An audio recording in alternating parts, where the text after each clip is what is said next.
Welcome to our channel. Today we how to configure SendGrid email templates with Node.js detailed guide step by step clearly. Start by navigating to the SendGrid website and creating an account if you haven't done so. Once logged in, go to the Email API section in the dashboard. Select Dynamic Templates from the menu. Click on the Create Template button to start a new email template. Provide a name for your template and save it. Next, click on the Add Version button to create the actual version of your template. In the editor, you can design your email using the available tools. After finishing the design, click on Save to save your changes. Make a note of your template ID, which you will use later in your Node.js application. Now, open your Node.js application or create a new directory for it.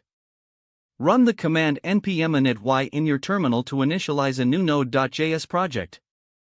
Install the SendGrid client library by using the command npm install at sendgrid/mail. Create a new file named sendemail.js. In this file, require the SendGrid library using const sgmail equals require at sendgrid/mail.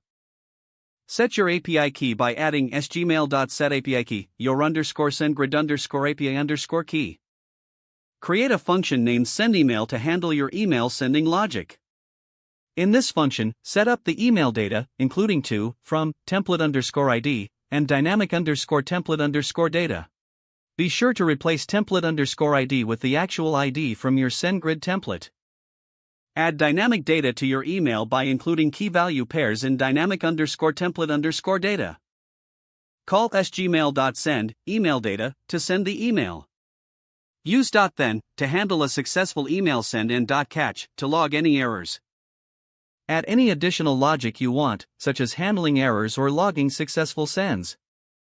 To test your code, run the command node sendemail.js in your terminal. Check your inbox to see if the email arrived as expected.